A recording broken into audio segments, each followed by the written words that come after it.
गुरुवे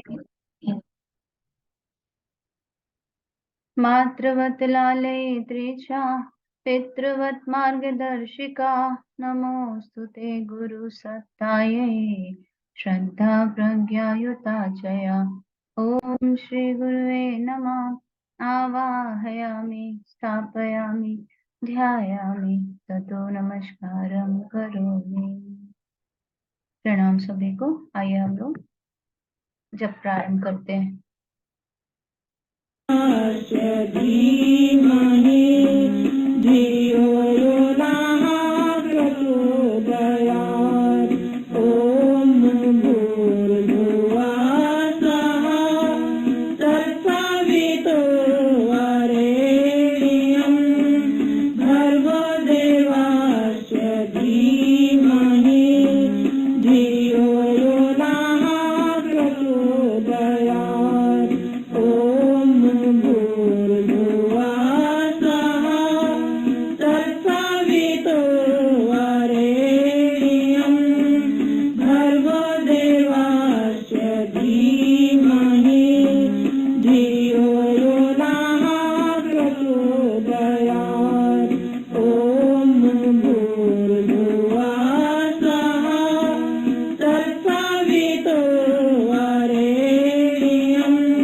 तत्सवितुर्वरेण्यं भर्गो देवस्य धीमहि धियो यो नः प्रचोदयात्।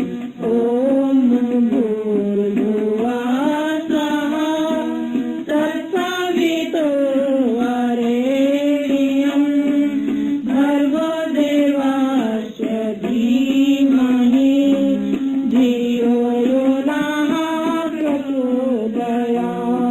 ॐ भूर्भुवः स्वः तत्सवितुर्वरेण्यं भर्गो देवस्य धीमहि धियो यो नः प्रचोदयात्। ॐ भूर्भुवः स्वः तत्सवितुर्वरेण्यं भर्गो देवस्य धीमहि धियो यो नः प्रचोदयात्। ॐ भूर्भुवः स्वः तत्सवितुर्वरेण्यं भर्गो देवस्य धीमहि धियो यो नः प्रचोदयात्। ॐ भूर्भुवः स्वः तत्सवितुर्वरेण्यं भर्गो देवस्य धीमहि धियो यो नः प्रचोदयात्।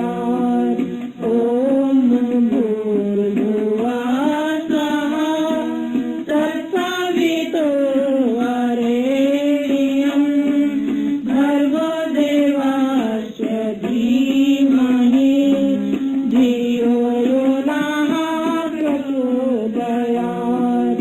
ॐ भूर्भुवः स्वः तत्सवितुर्वरेण्यं भर्गो देवस्य धीमहि धियो यो नः प्रचोदयात्। ॐ भूर्भुवः स्वः तत्सवितुर्वरेण्यं भर्गो देवस्य धीमहि धियो यो नः प्रचोदयात्। ॐ भूर्भुवः स्वः तत्सवितुर्वरेण्यं भर्गो देवस्य धीमहि धियो यो नः प्रचोदयात्। ॐ भूर्भुवः स्वः तत्सवितुर्वरेण्यं। जय गौ माता, जय गोपाल। आप देख रहे हैं गोकुल धाम गौ सेवा महातीर झज्जर हरियाणा में। ये हमारा आईसीयू वार्ड है। इस वार्ड के अंदर जितनी भी जो हमारी गौ माता भर्गो देवस्य धीमहि धियो यो नः प्रचोदयात्। ॐ भूर्भुवः स्वः तत्सवितुर्वरेण्यं भर्गो देवस्य धीमहि धियो यो नः प्रचोदयात्। ॐ भूर्भुवः स्वः तत्सवितुर्वरेण्यं भर्गो देवस्य धीमहि धियो यो नः प्रचोदयात्। ॐ भूर्भुवः स्वः तत्सवितुर्वरेण्यं भर्गो देवस्य धीमहि धियो यो नः प्रचोदयात्। ॐ भूर्भुवः स्वः तत्सवितुर्वरेण्यं भर्गो देवस्य धीमहि धियो यो नः प्रचोदयात्। ॐ भूर्भुवः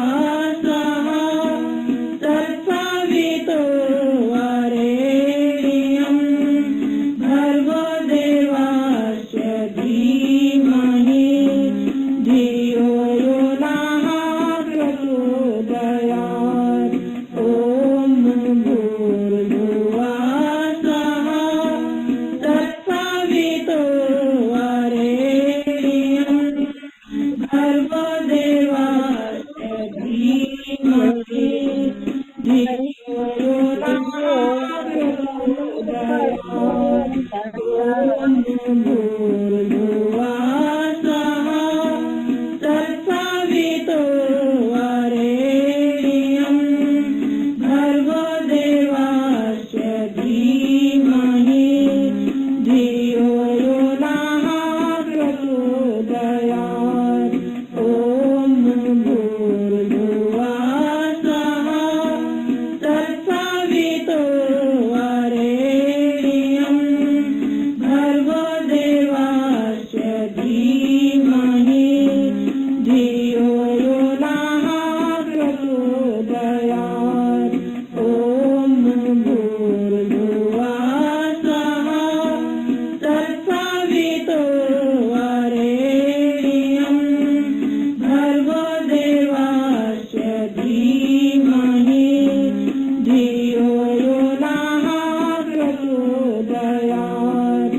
ॐ भूर्भुवः स्वः तत्सवितुर्वरेण्यं भर्गो देवस्य धीमहि धियो यो नः प्रचोदयात्।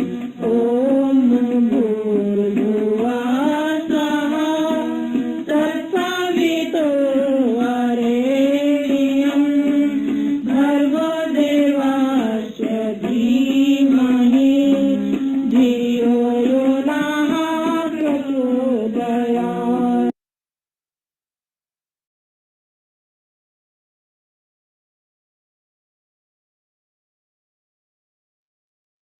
प्रणाम सभी को। बाबूजी आप शुरू कर दीजिए। सभी को यथा योग्य अभिवादन, प्रणाम और आशीर्वाद। हम लोग वेदों का दिव्य संदेश नामक पुस्तक का स्वाध्याय कर रहे हैं। आज पेज नंबर 34 से शुरू करना है। गुरुसत्ता को प्रणाम करते हुए एक ऋचा को मैं पढ़ूंगा, बाकी के पढ़ने के लिए आप लोग मेरा सहयोग कीजिएगा। जय गुरुदेव। शचिर्भिर्नः शचीवसुः दिवानक्तं दशस्यतं वामरातिरूप कदाचनास्मद्राति कदाचन। ऋग्वेद 1/139/5। भावार्थ। इस संसार में अध्यापक एवं उपदेशक सदैव अच्छी शिक्षा युक्त वाणी से लोगों को सदाचार की शिक्षा दिया करें, जिससे किसी की उदारता नष्ट न होने पाए। संदेश। ब्राह्मण को भगवान का प्रतिनिधि कहा गया। इसका तात्पर्य ये नहीं है कि लोभी, लालची, लंपट, ऐरे गैरे सभी को ब्राह्मण देवता कहा जाए। सच्चा ब्राह्मण वही है जो देवताओं के समान राष्ट्र के सभी नागरिकों को ज्ञानवान, शक्तिवान, शीलवान और तेजवान बताता है। जहां कहीं भी अज्ञान, कुरीतियों, कुविचारों, कुसंस्कारों का प्रकोप दिखाई दे, वहां प्राण प्रण से उनके उन्मूलन में जुटा रहता है। निस्वार्थ भाव से समाज के चतुर्मुखी विकास को ही अपने जीवन का ध्येय समझता है।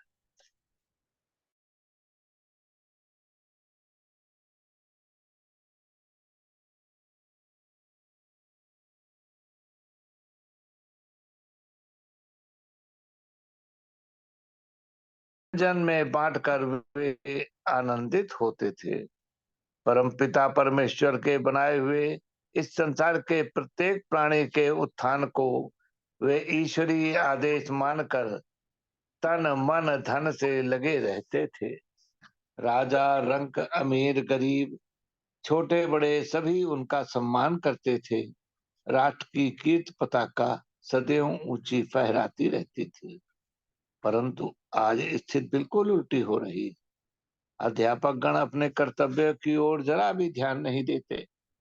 सच्चा ज्ञान देने के स्थान पर छात्रों को तरह तरह के कुसंस्कार सिखाकर कुमार्ग पर ढकेल देते हैं। उपदेशक, परिव्राजक, धर्माचार, मठाधीश अधिकतर भोली भाली जनता को गुमराह करके उनकी भावनाओं को भुनाने में ही लगे रहते हैं। तरह तरह के नकली भगवान व अवतार चमत्कार दिखाकर लोगों को धोखा देते हैं और धर्म की आड़ में अपना उल्लू सीधा करते हैं। इन्हीं सब का परिणाम है कि आज देश में अधिसंख्य व्यक्ति स्वार्थी, मक्कार व धूर्त दिखाई देते। उनकी संवेदना मर गई है, उदारता नष्ट हो गई है। उनका जीवन पशुओं से भी निम्न स्तर का है। देवता बनना तो दूर रहा, वे मानव भी नहीं रहे और दानव बन गए हैं, असुर बन गए हैं, राक्षस बन गए। क्या परमात्मा ने इसीलिए मनुष्य को इतना सर्वगुण संपन्न शरीर दिया, बुद्धि दी है कि वो दूसरे को अज्ञान की शिक्षा देकर पतन के मार्ग पर ले जाए? अरे नहीं, वेद ने तो मानव जाति को सूर्य के समान, सविता के समान जीवन जीने का आदेश दिया है। जैसे सूर्य उदय होकर ऊपर को उठता है, वैसे ही मनुष्य भी सदैव उन्नत के पथ पर ही चले और ऊंचा उठे। यही नहीं, सूर्य ऊपर उठकर संसार को प्रकाश देता है, ऊर्जा देता है, वैसे ही दूसरों को ज्ञान का प्रकाश दे, सत प्रेरणा व सत परामर्श के द्वारा दूसरों का पथ प्रशस्त करे, जीवन शक्ति प्रदान करे, उन्हें पुरुषार्थ व समय पालन की शिक्षा दे। सूर्य जैसे संसार की गंदगी को अपने ताप से नष्ट कर देता है, वैसे ही सबके दो दुर्गुणों को दूर करके सद्गुणों की स्थापना का प्रयास करें। यही तो सामान्य जन के लिए वेद का निर्देश है। यही सर्वशक्तिमान परमात्मा की उससे अपेक्षा है। विद्वानों और ब्राह्मणों से तो परम पिता की और भी अधिक अपेक्षाएं हैं। प्रत्येक ज्ञानवान व्यक्ति को वेद के इस निर्देश को हृदयंगम करके सच्चा ब्राह्मण बनना चाहिए। तो इस एक ऋचा का पाठ मैंने किया। आगे की ऋचाओं के पाठ के लिए कृपया आप लोग सहयोगी हों। रचना मोनिका जी, गुंजन, कोई भी अनुभा, कृपया अनम्यूट हो जाए और आगे का पाठ आप पढ़ें।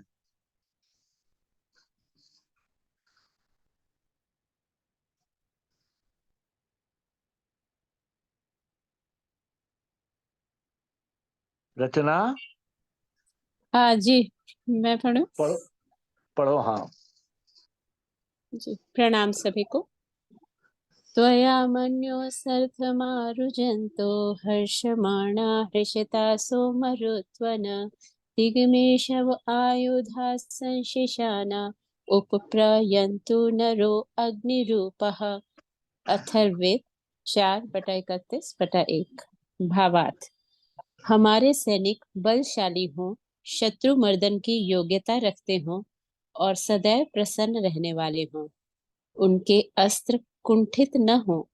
राष्ट्र रक्षा में वे अपने हितों को होम देने को तत्पर रहें। संदेश: सैनिक राष्ट्र की अस्मिता व गौरव के सजग सजग प्रहरी होते हैं। वही बाहरी शत्रुओं से देश की रक्षा करते हुए आंतरिक सुरक्षा एवं शांति का वातावरण निर्मित करते हैं।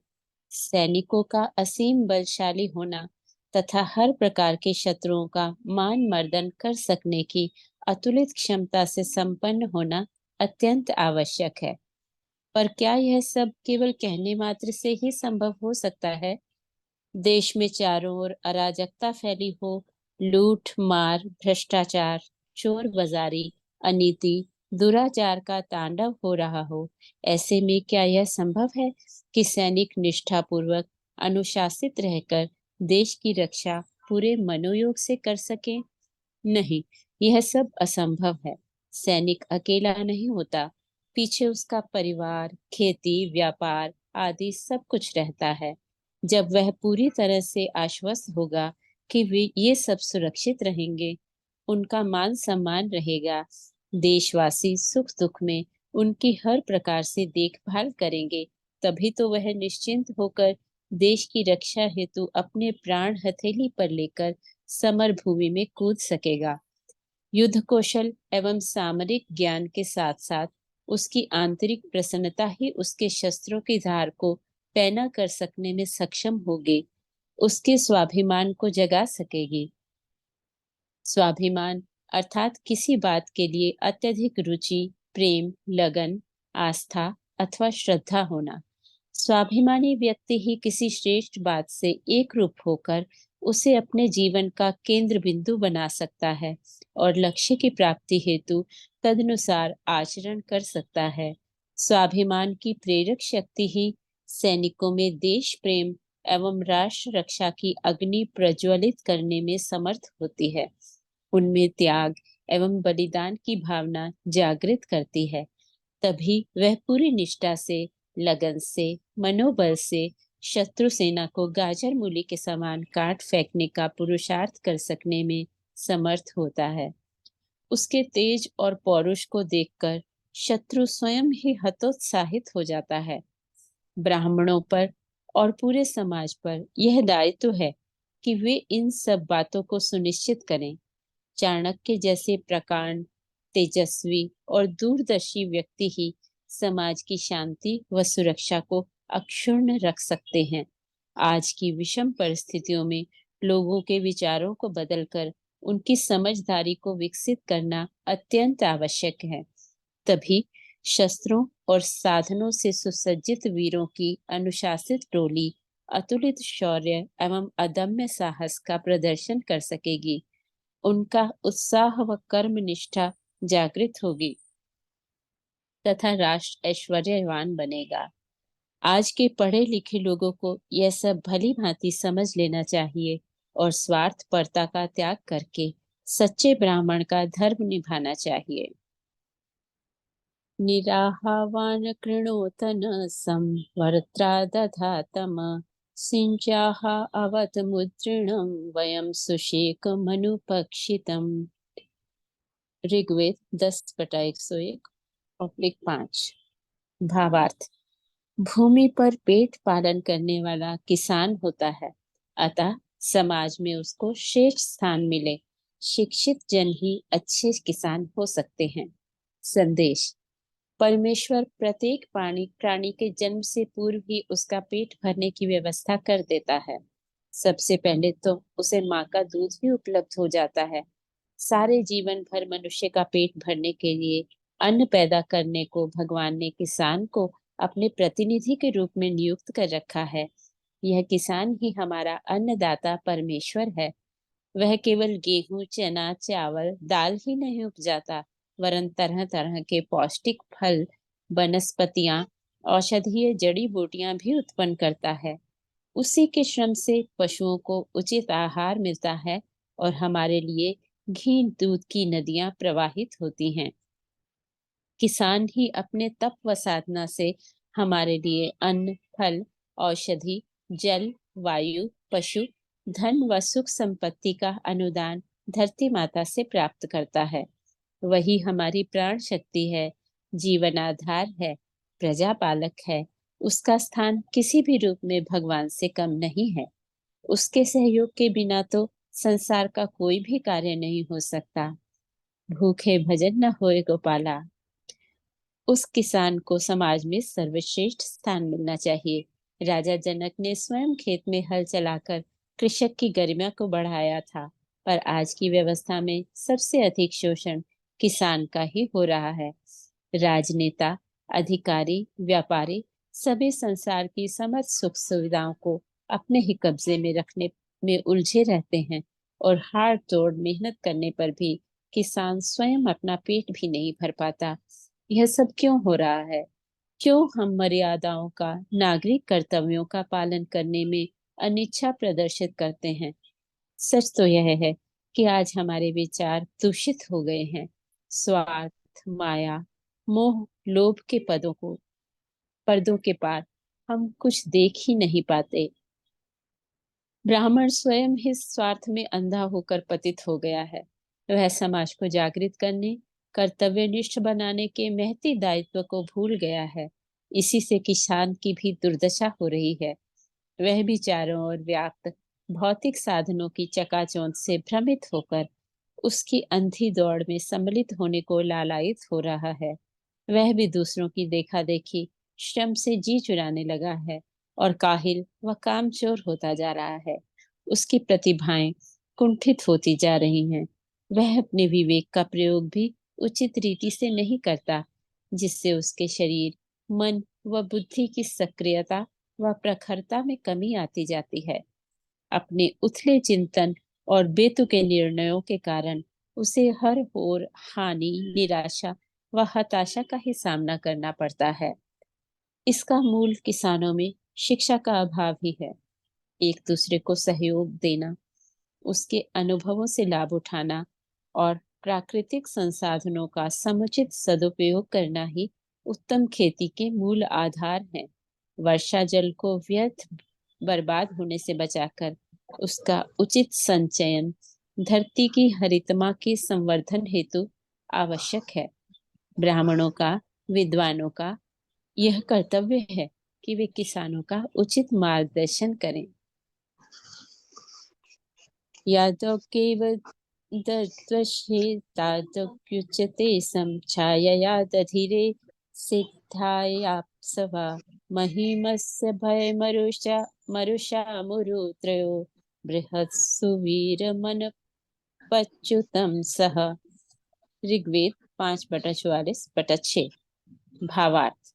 सच्चा उपदेशक वही होता है जो आत्मा में हो वही मन में, जो मन में हो वही वाणी के द्वारा व्यक्त करे, अर्थात जो स्वयं आचरण में लाए वही उपदेश करे, जिससे सभी लोगों में विद्या, बल व धन का उत्कर्ष हो। यही सदुपदेश है। संदेश। भारत देश ऋषियों का, गुरुओं का देश है, जहाँ से विश्व को प्रकाश मिलता रहा है।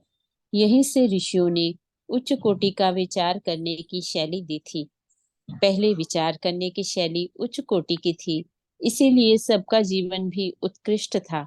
आजकल विचार करने की शैली निम्न स्तर की हो गई है। इसी से ओछे विचार करने वाले और स्वार्थ की ही इच्छा रखने वाले देश के कर्णधार बन गए हैं और समाज में ऐसे ही निकृष्ट विचारों को प्रसारित करते रहते हैं। धर्म के ठेकेदारों ने उपदेशकों के ब्राह्मणत्व का और अध्यात्म का यही मतलब समझा है कि भोली भाली जनता को उल्टे सीधे उपदेश देकर बरगलाते रहो। ऐसे उपदेशकों के विचार भी निम्न स्तर के हैं और आचरण भी निम्न स्तर के। उनका तो एक ही मूल मंत्र है, मुंह में राम बगल में छुरी। आज हमारा समाज इन उपदेशकों के रूढ़िवादी चिंतन तथा भ्रष्ट आचरण के कारण जर्जरावस्था में पहुंच गया है। उनके आचरण में उत्कृष्टता के अभाव के कारण उनकी वाणी में कोई प्रभाव भी नहीं होता, और यदि वे कोई अच्छी बात भी कहते हैं तो भी लोगों के दिलों में वह बात घर नहीं बना पाती। गांधी जी बोलते थे तो लाखों लोगों के हृदय पर असर होता था। उपदेश देना एक बहुत ही पैना हथियार है, लेकिन शर्त यही है कि पहले उसे स्वयं आचरण में लाकर उदाहरण प्रस्तुत किया गया हो। श्रावणी पर्व पर हम सप्त ऋषियों की पूजा करते हैं, और यह इसीलिए करते हैं कि उन्होंने हमें मन, वचन और कर्म में पूरी ईमानदारी के साथ समन्वय रखते हुए सत्कर्मों में प्रेरित करने के उपदेश दिए। वे हमारे आदर्श पुरुष हैं, परंतु आज ब्राह्मणत्व डूब रहा है। ऐसे में हम सभी पर ऋषि परंपरा के पुनर्जीवन की जिम्मेदारी है। अपनी कथनी और करनी में एक रूपता लाने की आवश्यकता है। यह तभी संभव होता है जब मनुष्य सादा जीवन उच्च विचार के आदर्श को अपनाए और अपने हृदय में सदैव शुद्ध व पवित्र भावनाओं को ही आश्रय दे। और जीवन में सादगी का स्वभाव होने से न तो मन भौतिक समृद्धियों की ओर लालायित होता है और न दूसरों को देखकर मन में ईर्ष्या भाव जागृत होता है। लोभ, मोह, क्रोध की दुष्प्रवृत्तियां स्वयं ही दूर भाग जाती हैं। इनके स्थान पर सद्गुणों का अभिवर्धन होता है। हमारे ऋषियों ने इसी जीवन शैली को अपनाया था। सदैव प्रभु चिंतन में निमग्न रहकर लोकहित के कार्यों में अपने को समर्पित किए रहते थे। जन जन में सात्विकता का विकास करने हेतु उन्हें तेजस्वी, ओजस्वी एवं वर्चस्वी तथा विद्यावान, बलवान एवं धनवान बनाने के लिए उचित मार्गदर्शन करते रहते थे। इसी में ब्राह्मणत्व की सार्थकता है। आगे पढ़ना कुछ? दो तो बज रहा है। मुझे लगता है कि आज का स्वाध्याय हम लोग यहीं पर समाप्त करें। जी। देखिए, गुरुदेव की चिंतन की कोई सीमा नहीं। गुरुदेव जो अथर्ववेद की ऋचा जो पहले पढ़ी गई उसमें बताते हैं कि अत्र कुंठित ना हो, यानी सेना के आर्मामेंट्स वो अच्छे से अच्छे रहें और देश में भी ऐसी शांति का वातावरण रहे कि जब जो अपने प्राणों को होम करने के लिए सैनिक है उसके मन में ये कभी ना रहे कि अगर वो नहीं रहेगा तो उसके परिवार का क्या होगा। अगली ऋचा में गुरुदेव ने जब किसानों की बात की तो उसमें गुरुदेव लिखते हैं अपने संदेश में, वर्षा के जल को व्यर्थ बर्बाद होने से बचाकर, यानी वाटर हार्वेस्टिंग की बात परम पूज्य गुरुदेव आज से 50 वर्ष पूर्व उनकी दृष्टि वाटर हार्वेस्टिंग जो आज का विषय है तो उस चीज को वो देख सकते थे। कहते हैं कि जो संत होते हैं, सीयर्स होते हैं, दूरदृष्टि संपन्न होते हैं और उनकी दृष्टि जो है वो काल सीमा के बहुत परे चली जाती है, बहुत आगे की बात सोच सकते हैं। तो ये देखिए साहब, और गुरुदेव ने ये भी अंतिम ऋचा में ये भी कह रहे हैं कि चिंतन, चरित्र और व्यवहार की एक रूपता बहुत आवश्यक है। सप्तऋषियों की बात करते हुए गुरुदेव ने बताया कि सप्तऋषियों में के चिंतन, चरित्र और व्यवहार में पूर्ण एक रूपता थी। गुरुदेव लिखते हैं, एक गुरुदेव का सदवाक्य है, हम सब लोग खूब उसको नारा लगाते हैं कि कथनी करनी भिन्न जहां है, धर्म नहीं पाखंड वहां है। यानी जो मन में है वही, जो वो मुख में होना चाहिए, और जो मुख से उच्चारित हो वो आचरण में प्रतिबिंबित हो। तो इतनी बड़ी बात लिखते हैं। और गुरुदेव लिखते हैं कि सप्त ऋषियों ने सदैव प्रभु के चिंतन में निमग्न रहकर लोकहित के कार्यों में अपने को समर्पित किए रहते थे। यानी भक्ति के साथ साथ लोक सेवा कभी नहीं भूली गई। आज ज्यादातर जगह देखिए कि केवल एक खोखला पूजा पाठ ही दिखता है। लोक सेवा का बात वैष्णव जन ते तेने कहिए जे पीर पराई जाने रे, ऐसे वैष्णव संत अब आजकल बहुत मुश्किल से मिलते हैं देखे हुए। तो इन स्वाध्याय में जब हम लोग कर रहे हैं तो हम लोगों को ऐसी अच्छी अच्छी बातें पता चल रही हैं कि हम लोगों को लगता है कि जैसे गागर में सागर भर दिया गुरुदेव ने इस किताब में। थोड़ा इस किताब को मैं एडवांस भी पढ़ गया हूं, तो मुझे अंत में यही लगता है कि गुरुदेव के संपूर्ण जो विचार वांग्मय है, जो भी बातें उन्होंने कही हैं, वे सारी बातें बहुत ही संक्षेप में इन ऋचाओं के संदेश को लिखते समय गुरुदेव ने बहुत ही सरल भाषा में हम लोगों को समझा दिया है।